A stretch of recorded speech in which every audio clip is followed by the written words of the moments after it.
Hello good morning everyone. Nucleus का हम लोग स्ट्रक्चर स्टडी करने वाले हैं। Structure of the nucleus of the eukaryotic cell become distinct in the non dividing cell और during the interphase. जो non dividing cell होती है अदरवाइज इंटरफेज होता है, तब हम लोगों को न्यूक्लियस का स्ट्रक्चर है यह हम लोगों को क्लियरली दिखता है। Such an interface nucleus, it is made up of nuclear envelope. ये जो इंटरफेस न्यूक्लियस है, इंटरफेसिक न्यूक्लियस, ये न्यूक्लियर एनवलप से बना होता है। Nucleoplasm, nucleolus and the chromatin network. अभी देखिए यहाँ पे ultra structure of the nucleus. Ultra structure of nucleus में हम लोगों को दिख रहा है कि nucleus is made up of A nucleolus. ये जो दिख रहा है हम लोग को, ये है न्यूक्लियोलस। उसके बाद ये जो मेम्ब्रेन दिख रही है इसे हम लोग बोलेंगे न्यूक्लियर मेम्ब्रेन। बट ये जो मेम्ब्रेन होती है न्यूक्लियस की, ये जनरली आउटर मेम्ब्रेन होती है एंड द इनर मेम्ब्रेन होती है। और ये मेम्ब्रेन के बीच में पर्टिकुलर पोर दिख रहे हैं, छोटे छोटे पोर्स दिख रहे हैं।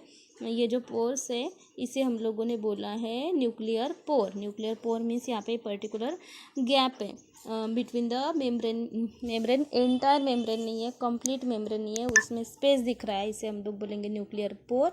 और जनरली ये जो टू मेम्ब्रेन के बीच में स्पेस होती है वो स्पेस को हम लोग बोलेंगे पेरी न्यूक्लियर स्पेस बोलेंगे। नेक्स्ट यहाँ पे न्यूक्लियस के इनसाइड हम लोग देख सकते हैं कि ये जो मटेरियल दिख रहा है उसको छोड़ के एक पर्टिकुलर फ्लूइड दिख रहा है। और ये जो फ्लूइड दिख रहा है हम लोगों को, ये entire nucleus contain particular fluid and that fluid is called as a carrier or the nucleoplasm। carrier और न्यूक्लियोप्लाज्म भी बोल सकते हैं इसे। And again nucleus contain generally chromatin threads. इसके inside particular thread like structure present है, इसे हम लोगों ने बोला है क्रोमैटिन थ्रेड। लैटर ऑन ये chromatin thread will develop into the chromosome. और यहाँ पे हम लोगों को पर्टिकुलर दिख रहा है सेंटर, क्रोमो सेंटर मीन्स क्या, तो क्रोमोसोम में बीच में जो होता है सेंटर, क्रोमो सेंटर, यहाँ पे हम लोगों को दिख रहा है। नाउ इस तरीके से ये जो अल्ट्रा स्ट्रक्चर ऑफ न्यूक्लियस है हम लोग स्टडी कर सकते हैं। अभी यहाँ पे आप लोगों को न्यूक्लियस का एक रफ डायग्राम गिवन है। इसमें आप लोगों को centrally located nucleus, nucleoplasm, nuclear membrane and the nuclear pore हम लोगों को यहाँ पे विजिबल दिख रहे हैं। या तो ये जो न्यूक्लियस है, न्यूक्लियस का स्ट्रक्चर है इंटरफेज में हम लोगों को क्लियरली दिखता है। एंड जनरली ये इंटरफेजिक न्यूक्लियस किससे बना होता है? Nuclear envelope, nucleoplasm, nucleolus and the chromatin network. Nuclear envelope is a double wall delimiting membrane. ये जनरली ये लिमिट डिटरमाइनिंग मेम्ब्रेन है, ये डबल वॉल है मेम्ब्रेन है, लिमिट डिटरमाइनिंग मेम्ब्रेन है। And two membrane are separate from each other by the perinuclear space. और ये जो टू मेम्ब्रेन होती है एक दूसरे से सेपरेट होती है by the particular space and that space is called as a perinuclear space. और ये पेरीन्यूक्लियर स्पेस कितनी होती है? 10 to 50 nanometre. Outer membrane is connected with the endoplasmic reticulum. ये जो आउटर मेम्ब्रेन होती है वो जनरली एंडोप्लाज्मिक रेटिकुलम से कनेक्ट होती है। एट द प्लेस हम लोगों ने एंडोप्लाज्मिक रेटिकुलम स्ट्रक्चर देखा है। तो यहाँ पे देखिए ये जो न्यूक्लियस का स्ट्रक्चर है अल्ट्रा स्ट्रक्चर, इसमें हम लोगों को दिख रहा है कि जो एंडोप्लाज्मिक रेटिकुलम है यहाँ पे एंडोप्लाज्मिक रेटिकुलम अटैच होते हैं। तो एक पर्टिकुलर स्पेस से एंडोप्लाज्मिक रेटिकुलम अटैच होते हैं। ये डिपेंड है कि रफ एंडोप्लाज्मिक रेटिकुलम है या स्मूथ एंडोप्लाज्मिक रेटिकुलम यहाँ पे अटैच है। तो इसके जो आउटर मेम्ब्रेन है एंडोप्लाज्मिक रेटिकुलम से कनेक्टेड होती है। It also harbours ribosome in it. और इसके इनसाइड राइबोसोम भी प्रेजेंट होते हैं।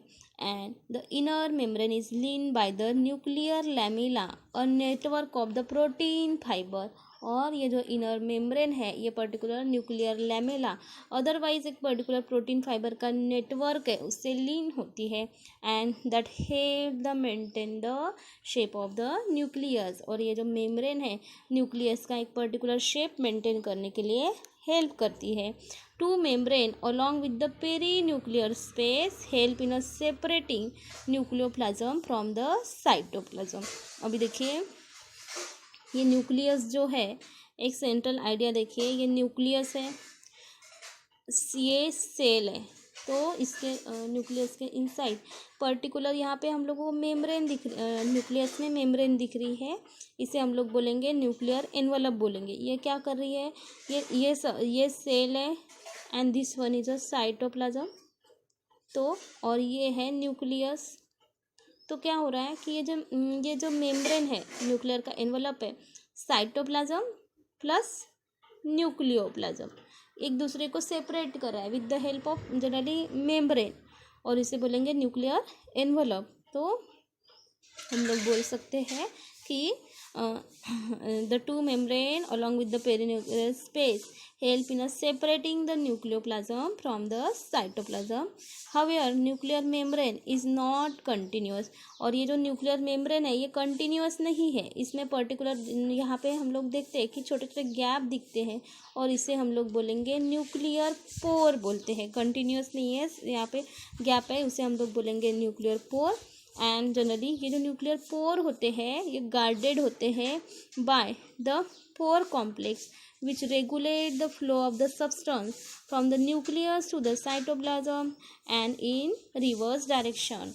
और ये जनरली पोर होते हैं पर्टिकुलर डायरेक्टली ओपन नहीं होते, जनरली उसे पोर कॉम्प्लेक्स होता है। It is guarded by nuclear pore is guarded by pore complex and which regulate the flow of the substance. ये जो पोर कॉम्प्लेक्स है flow of the substance from the nucleus to the cytoplasm regulate करने में in reverse direction help करता है।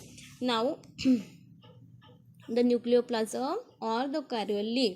Nucleoplasm means क्या, nucleus के inside जो सैप है इसे हम लोग बोलेंगे न्यूक्लियोप्लाज्म, जनरली इसे कैरियोलिम बोलेंगे। इसमें वेरियस सब्सटेंस प्रेजेंट होते हैं like nucleic acid, protein molecule, minerals and the salts. इसमें क्या क्या प्रेजेंट होता है न्यूक्लियोप्लाज्म में, न्यूक्लिक एसिड प्रेजेंट होता है, प्रोटीन मॉलिक्यूल्स प्रेजेंट होते हैं, मिनरल्स प्रेजेंट होते हैं एंड द सॉल्ट प्रेजेंट होते हैं।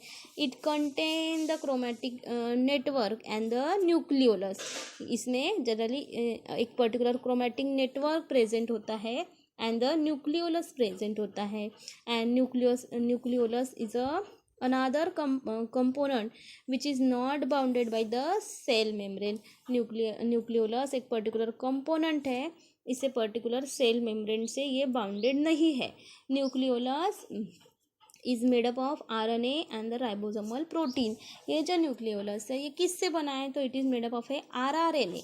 RRNA मीन्स क्या, ribosomal RNA, ribo nucleic acid and the ribosomal protein and it is best known as the site of the ribosome biogenesis. और इसे generally बोलेंगे ribosomal protein, otherwise ribosome biogenesis का एक particular हम लोग बोलेंगे साइट है। And depending on the synthetic activity of the cell there are one or more nucleoli present into the nucleoplasm। हम लोग देखेंगे जो भी सेल की एक्टिविटी है उसके अकॉर्डिंग जनरली न्यूक्लियोलाई, सिंगल है तो न्यूक्लियोलस और मोर देन वन है तो न्यूक्लियोलाई। जनरली जो भी सेल की एक्टिविटी है उसके अकॉर्डिंग डिपेंड है कि वन है अदरवाइज मोर न्यूक्लियोलाई प्रेजेंट है in the nucleoplasm. For example cell of the oocyte contain the large nucleolus whereas the sperm cell contain the small inconspicuous one। अभी देखिए ये डिपेंड हो रहा है which type of the cell है। ये oocyte की जो सेल होती है उसमें लार्ज न्यूक्लियोलस हम लोगों को दिखता है, वाइल जो स्पर्म सेल होती है उसमें हम लोगों को स्मॉल स्मॉल इनकॉन्स्पिक्यूअस मीन्स क्या, वेरी स्मॉल वन हम लोगों को न्यूक्लियोलस दिखते हैं।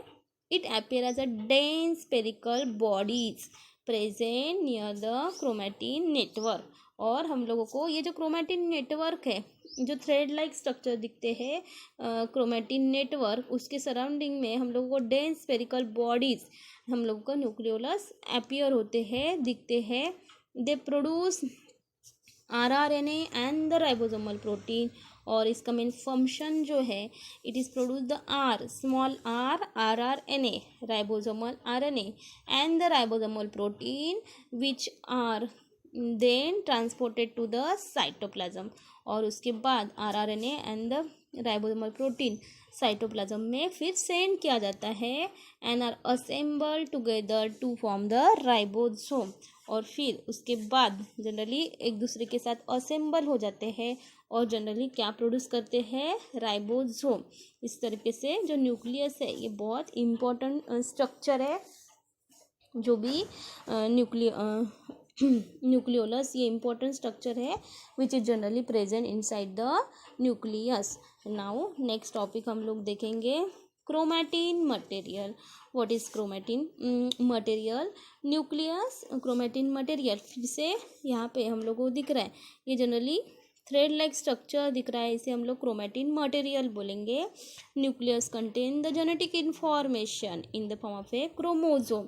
न्यूक्लियस के इनसाइड जेनेटिक इंफॉर्मेशन प्रेजेंट होती है in the form of a chromosome which are nothing but the DNA molecule associate with the protein. और ये कैसा है, तो ये generally long thread like structure जो है ये DNA मॉलिक्यूल है, DNA मॉलिक्यूल है और ये प्रोटीन से एसोसिएटेड होते हैं। In the non dividing cell chromosome appear as a thread like network. जो नॉन डिवाइडिंग सेल होती है उसमें ये क्रोमोसोम है ये थ्रेड लाइक नेटवर्क दिखते हैं and can not be identified individually. हम लोग इसको इंडिविजुअली आइडेंटिफाइड नहीं कर पाते and this network is called as a chromatin material. और यही नेटवर्क को हम लोगों ने क्या बोला है, क्रोमैटिन मटेरियल बोला है। The chromatin material contain the DNA histone and the non histone protein.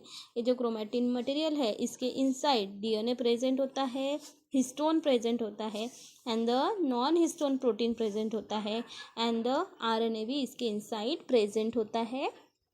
In some region of the chromatin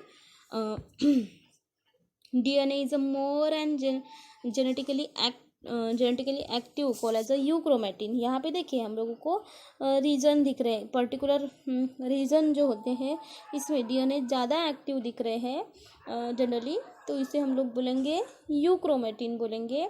more active दिखता है तो इसे यूक्रोमैटिन। एंड सम रीजन में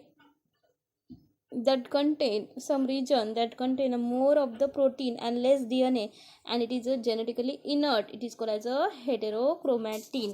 it means क्या, तो यहाँ पे हम लोगों को स्ट्रक्चर दिखता है यूक्रोमैटिन एंड द हेटेरोक्रोमैटिन। देखिए यहाँ पे हेटेरोक्रोमैटिन रीजन आप लोगों को दिख रहा है। तो हेटेरोक्रोमैटिन रीजन है ये कैसा होता है, ये generally heterochromatic region generally more protein होता है एंड लेस उसमें DNA प्रेजेंट होता है एंड जेनेटिकली इनर्ट होता है। इसकी वजह से इसे क्या बोलेंगे, हेटेरोक्रोमैटिन रीजन बोलेंगे। और जेनेटिकली एक्टिव रीजन होता है इसे हम लोग क्या बोलते हैं, यूक्रोमैटिन बोलते हैं। इस तरीके से हम nucleus contain the genetic information from the chromosome. ये क्रोमोजोम से जेनेटिक इंफॉर्मेशन लेता है, वो DNA मॉलिक्यूल है एसोसिएट विद द प्रोटीन। जो नॉन डिवाइडिंग सेल है क्रोमोसोम थ्रेड लाइक दिखते हैं और हम लोग इंडिविजुअल उसको आइडेंटिफाइड नहीं कर पाते हैं, और ये नेटवर्क को हम लोग बोलेंगे chromatin material.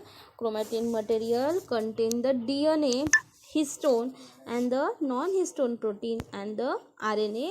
In some region of the chromatin DNA is a more and it is genetically active, वही रीजन को यूक्रोमैटिन बोला है। और जेनेटिकली इनर्ट रीजन को हेटेरोक्रोमैटिन रीजन बोला है। When the cell prepare to divide the chromosome coil and get condense. जब cell division के लिए रेडी होती है तो जनरली क्रोमोसोम कैसे हो जाते हैं, कॉइल्ड हो जाते हैं एंड जनरली कंडेंस हो जाते हैं एंड कॉइल हो जाते हैं At metaphase stage they become distinct and can be clearly identified. और जब मेटाफेज होता है, मेटाफेजिक क्रोमोजोम हम लोग बोलते हैं, metaphasic chromosome it become the metaphasic chromosome हम लोग को क्लियरली आइडेंटिफाइड होते हैं. You will study this process as well as structure and type of the chromosome in the other chapter. हम लोग structure and type of the chromosome generally new chapter है उसमें study करने वाले हैं. Every species of the living organism has specific number of the chromosome like human. Normal human cell has a 46. देखिए ये जो क्रोमोजोम के नंबर जो होते हैं वो लिविंग ऑर्गेनिज्म में उसके स्पेसिफिक नंबर होते हैं. For example generally human being में जनरल नियर अबाउट क्रोमोजोम के नंबर होते हैं 46 होते हैं एंड 46 नंबर होते हैं. But chromosome number will be variable into the different species like Drosophila. Different species में इसके नंबर डिफरेंट हो सकते हैं. Nucleus contains entire genetic information, hence play important role in a hereditary and the variation. ये जो nucleus है इसमें generally information present होती है. इसके वजह से हम लोग बोल सकते हैं they play important role in to the hereditary and the variation.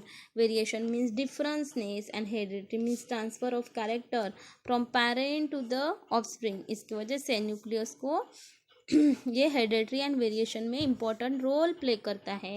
It is site for the synthesis of the DNA, RNA and the ribosome. और फिर से ये पर्टिकुलर साइट है, न्यूक्लियस है, ये साइट है किसके लिए? For the synthesis of the DNA, RNA and the ribosome. It plays important role in a protein synthesis. ये प्रोटीन सिंथेसिस में important role play करता है. Chromosome number being constant for the species.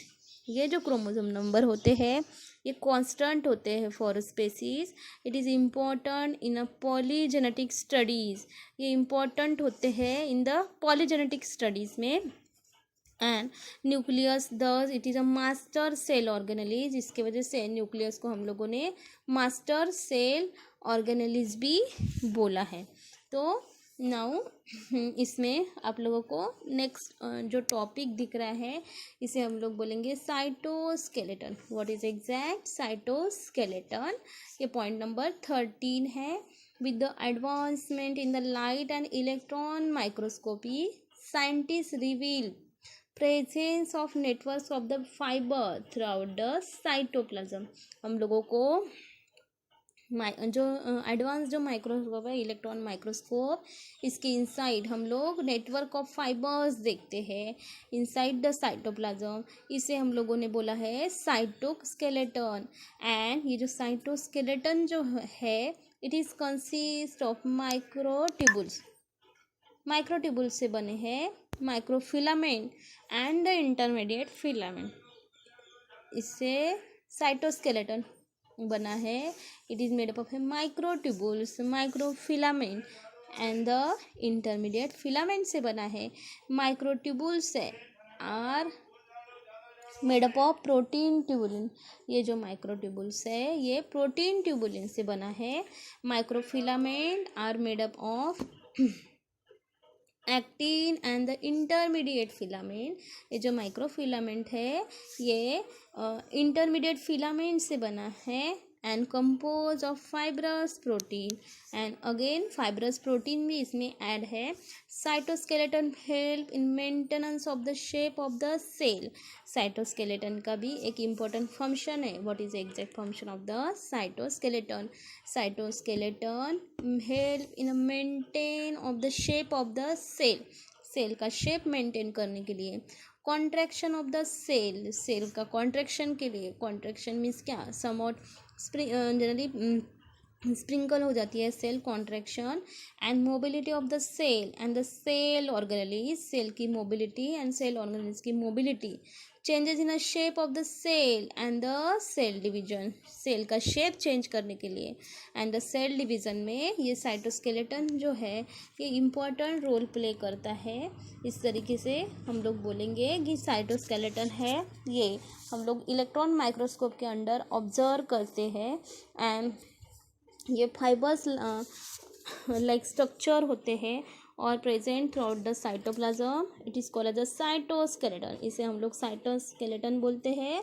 Cytoskeleton microtubules से बना होता है, fibres हम लोग इसे फाइबर्स ही बोलेंगे, microtubules, microfilaments and the intermediate filaments and microtubules are made up of protein tubulin, ये किससे बना होता है, प्रोटीन ट्यूबुलिन से बना होता है and microfilaments are made up of a intermediate filament, और इंटरमीडिएट फिलामेंट से भी बना होता है and compose of fibrous protein and fibrous protein से भी बना होता है। साइटोस्केलेटन का मेन फंक्शन है it maintain the shape of the cell, contraction of the cell, mobility of the cell and the cell organelles, change in the shape of the cell and the cell division. Next point है cilia and the flagella. Now cilia and the flagella. Flagella आप लोगों को पता है, with the help of flagella cell can move from one place to the another phase. Cilia it is nothing but the fine hair like membrane bound protoplasmic outgrowth है और ये generally cell के free surface में हम लोगों को दिखती है। They generate a current in a fluid medium for passage of the material and the locomotion, ये जनरली फ्लूइड मीडियम में एक पर्टिकुलर करंट प्रोड्यूस करते हैं एंड जनरली लोकोमोशन के लिए एक पर्टिकुलर पैसेज प्रोवाइड करता है। Cilia are the small in size and many in number, ये जो सिलिया होते हैं ये स्मॉल इन साइज होते हैं और बहुत सारे बहुत सारे नंबर में होते हैं। Cilia act as a oars causing movement of the cell, generally cilia generally ये जो सेल में जो भी मूवमेंट होती है उसके लिए सिलिया रिस्पॉन्सिबल है एंड यहाँ पे देखिए सिलिया का स्ट्रक्चर गिवन है, structure of the cilia generally dynein arms, इसमें पर्टिकुलर आर्म्स, इसमें प्लाज्मा मेम्ब्रेन है, सेंट्रल माइक्रोट्यूबुल्स, नेक्स्ट है radial spoke, inner sheath and nexin, B tubules, A tubule and the doublet microtubule से बना है structure of the cilia. Now generally cell के movement के लिए सिलिया एंड द फ्लैजेला बहुत important होते हैं। Flagella are the longer and few in number, flagella कैसे होते हैं, लॉन्गर होते हैं बट इसके नंबर कैसे होते हैं, फ्यू होते हैं and flagella present in a prokaryotic bacteria, ये कहाँ पे प्रेजेंट होता है, prokaryotic bacteria and structurally different from that of the eukaryotic flagella, और जनरली डिफरेंट स्ट्रक्चरली डिफरेंट होता है फ्रॉम द यूकैरियोटिक फ्लैजेला से। सिलियम और flagellum consist of the basal body, और ये जो सिलियम होते हैं और फ्लैजेलम जनरली किससे बने होते हैं, बेसल बॉडी से बने होते हैं, basal plate and the shaft. देखिए फ्लैजेला जो होता है लॉन्गर होता है, फिर इन नंबर होता है और फ्लैजेला के हेल्प से सेल मूवमेंट कर सकती है, लोकोमोशन कर सकती है, मोटिलिटी प्रोवाइड होती है, और flagella present in a prokaryotic bacteria, और कहाँ पे प्रेजेंट होता है, प्रोकैरियोटिक बैक्टीरिया एंड ये जनरली स्ट्रक्चर डिफरेंट होता है फ्रॉम यूकैरियोटिक फ्लैजेलम से। Cilia and the flagellum consist of the basal body, basal plate and the shaft. Next portion हम लोग नेक्स्ट क्लास में स्टडी करेंगे।